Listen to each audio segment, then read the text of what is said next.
and content. If appearance and essence were the same thing, there'd be no necessity for science. The whole purpose of science is to see the difference between appearance and essence. In other words, the universe is crazy. In fact, it is crazier than we can even imagine. Who would have thought we would have quantum mechanics? Who would have thought we could have dead cats and live cats existing simultaneously? Who would have thought that you could be in many places at the same time? That's called craziness. It's also called modern physics.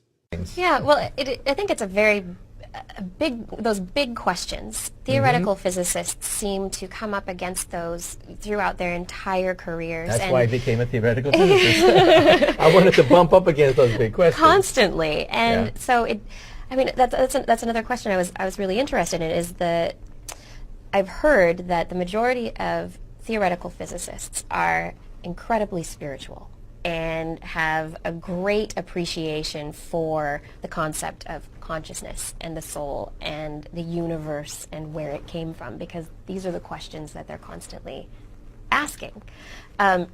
For yourself, what's your view on life, and where is it? What are we doing when we teleport life, if we ever get to that point? Well, if I knew the answer to life, I would have an inside track up there. Right. As would anybody, yeah. But let me tell you how we physicists view things, right? For example, Einstein was asked the big question, is there a God? Is there a meaning to everything, right? Right. And here's how Einstein answered the question. He said, there really are two kinds of gods. We have to be very scientific. We have to define what you mean by God. If God is the God of intervention, the personal God, the God of prayer, the God that parts the waters, then he had a hard time believing in that. Would God listen to all our prayers for a bicycle for Christmas and smite the Philistines for me, please? Right. He didn't think so. However, he believed in the God of order, harmony, beauty, simplicity, and elegance, the God of Spinoza. That's the God that he believed in, because he thought the universe was so gorgeous. It didn't have to be that way. It could have been chaotic. It could have been ugly, messy. But here we have the fact that all the equations of physics can be placed on a simple sheet of paper. Right. Einstein's equation is only 1 inch long. And the quantum theory is about a yard long, but you can squeeze it onto a sheet of paper. Right, with a small enough font. Right. And with string theory, you could even put those two equations together. And string theory can be squeezed into an equation 1 inch long. And that equation, by the way, is my equation. That's string field theory. That's my contribution. Right. But we want to know, well, where did that equation come from? This is what Einstein asked. Did God have a choice? Was there any choice in building a universe? When he woke up in the morning, he would say, I'm going to create a universe. I'm going to be God today. What kind of universe would I create? This is how he created much of his theories. To make science interesting for people. First of all, we are born scientists. When we're born, we wonder what's out there. We begin to wonder about the sun, life, the stars, what makes the oceans, the weather. We're born scientists. And then something happens. When we hit the danger years of junior high school and high school, that's when it's literally crushed out of us. Those are the worst. Every little flower of curiosity, said Einstein, is crushed by society itself. Because we have to learn all these facts, figures, memorization. We think that memorization is science. And that's not true at all. My daughter had to take the Regents exam once, and she had to memorize all these facts and figures about minerals, crystals for a geology exam. Nowhere did I see the true driving force of geology, which is continental drift. That's the organizing principle for all of geology. And yet the exam was memorizing all the names of the crystals and the minerals. And then later she comes up to me and says, Daddy, why would anyone want to become a scientist? That was the most humiliating event in my entire life. I felt like taking that book and ripping it apart, because that exam was crushing curiosity right out of the next generation. And then we wonder, hey, how come people are not more interested in science? Duh. Hi, I'm Kirsten Sanford, and I'm sitting here with Dr. Michio Kaku. Thank you for joining me today. Glad to be here, Kirsten. It's wonderful to have a physicist and a science educator such as yourself here to be able to speak with me. Mm-hmm. You are on a book tour right now. You've written a book, The Physics of the Impossible, which is really exciting and very interesting. What was it that kind of drew you? I mean, you write physics texts and you write popular books about physics. Well, when I was a child, I had two childhood heroes. First was Albert Einstein. When he died, everyone was talking about the death of the greatest scientist of the age. But everyone said that he didn't finish his masterpiece, the unified field theory, the theory of everything. I was a child. I was fascinated by this story. And I said to myself, I want to be part of that quest to finish what the greatest scientists of our age could not finish, the theory of everything. But I had a second hero, too. I used to watch Flash Gordon on TV. I was like glued to the TV set. But you know, after a while you learn the facts of life. I didn't have blonde hair. I didn't have muscles. Right. And I said to myself, now wait a minute. It's the scientist that makes the series work. It's Dr. Zarkov. He invents the starship. He invents the ray guns. He invents the city in the sky, right? Right. Without Dr. Zarkov, there's no Flash Gordon. Without science, there's no science fiction. Right. So I said to myself, when I become a physicist, and I know exactly the boundary between the edge of physics and science fiction, then I'm going to write a book for somebody like me as a kid, wondering about invisibility and teleportation, starships and time travel. Well, now I'm a physicist, so I can write a book like this. And they told me, well, it's impossible that a book like that with physics in the title could hit the New York Times bestseller list. And now? And it happened. The impossible happened. It's number 12 on the New York Times bestseller list. So there are a lot of people out there just like me watching Star Wars and Star Trek and Terminator and then wondering, is it possible? Well, this book is for them. Absolutely. And the question also, you say there's no science fiction without science, but that goes in the reverse also. Science fiction also drives science questions.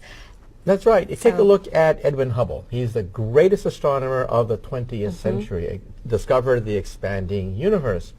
But originally he was a lawyer. He was going to be a country lawyer, and that's it. But as a child, he read Jules Verne.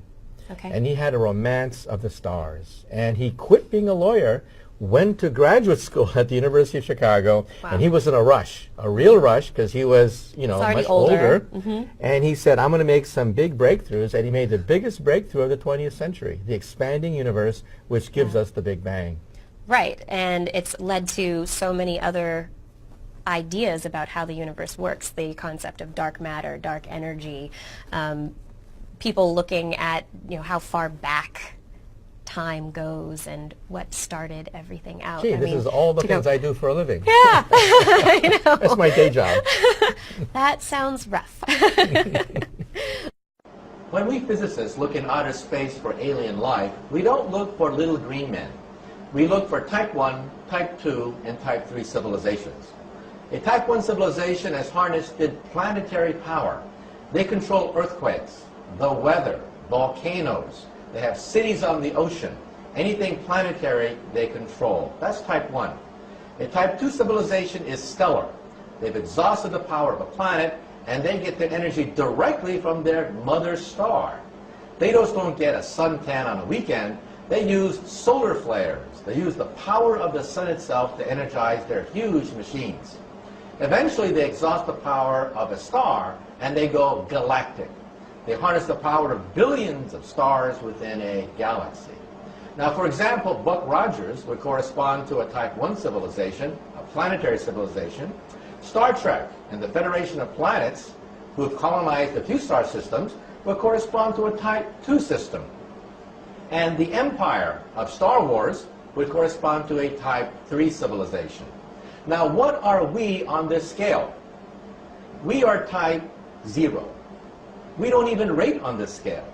We get our energy from, not from stars or galaxies, we get our energy from dead plants, oil and coal. But we can calculate when we will attain type 1 status, in about 100 years. Now, every time I read the newspaper, I see evidence of this historic transition from type 0 to type 1. And I am privileged to be alive in the most important era in the history of the human race, the transition from type 0 to type 1. I read the newspaper and I see evidence of this everywhere. What is the European Union? The European Union has been formed to oppose NAFTA, that is, the United States, Canada, and Mexico. But why? Because we're seeing the beginnings of a type 1 economy. Huge planetary trading blocks are the beginnings of a type 1 economy. And what language will this type 1 economy speak? Everywhere I go around the world, I find that the elites all speak English as a second language. In the future, the planet Earth will be like that. Everyone will speak their own native language, but on top of that, there will be a type 1 language, probably English. There's also going to be a type 1 culture and a type 1 political system as well. You can go anywhere on the planet Earth and show people pictures of two individuals that are instantly recognizable by any human, Madonna and Arnold Schwarzenegger. In other words, we're talking about Hollywood movies. We're talking about rock and roll, rap music, blue jeans. That's going to be the planetary culture of the planet Earth. And what is the Internet? The Internet is the beginning of a type 1 telephone system. That's all it is. And so this transition is perhaps the most important transition of all time. Some people don't want it. They fear this transition because this transition is to a planetary civilization tolerant of many cultures. These are the terrorists. In their gut, they fear this because they know they are witnessing the birth pangs of a beginning of a new planetary civilization, and the terrorists want nothing to do with it. So as of May, we have the beginnings of the actual investigation into the predictions made by string theory. Right. And then people ask the question, well, how come the Americans aren't doing this? How come the Americans have to knock on the door of the European Union? Because our machine was canceled in 1993. Yeah, it got under construction. They started constructing it and Congress gave us halted $1 billion to dig yeah. a hole, and they canceled the machine, gave us a second $1 billion to fill up the hole. $2 billion to dig up a hole and fill fill up. it back up. Right. Right. So why was it canceled? And why do I do this? Why do Politics. I speak before people? On the last day of hearings, one Congress would ask a physicist, quote, "Will we find God with your machine? If so, I will vote for it." Oh my The goodness. poor physicist didn't know what to say. So he No. said, we're going to find another subatomic particle. Well, you could hear all the jaws hit the floor. Everyone, that's it. And they said, Yeah. $11 billion for another god-darn subatomic particle. Right. They canceled it the next day. So we physicists, in our minds, over and over and over again, have played that scene. Yeah. How should we have answered that question? How should we have justified an $11 billion atom smasher that is now being built in Europe? Yeah. I would have said something different. I would have said, God, by whatever signs or symbols you ascribe to the deity, this machine, the Super Collider, will take us as close as humanly possible to his or her greatest creation, Genesis. This is a Genesis machine. Wow. We're going to recreate Genesis chapter 1, verse 1 with this machine. But we didn't know how to answer it, so they canceled the machine. And Hindsight now, is always great, isn't yeah. it? And now we physicists are knocking on the door of the European Union asking permission to get on their atom smasher. But there are many European scientists who are also doing the same, asking the same questions, and so hopefully they're Right. going to get into it. Right. It's just that the focus is leaving the United States and it's going to Europe. So that's Yeah. why I do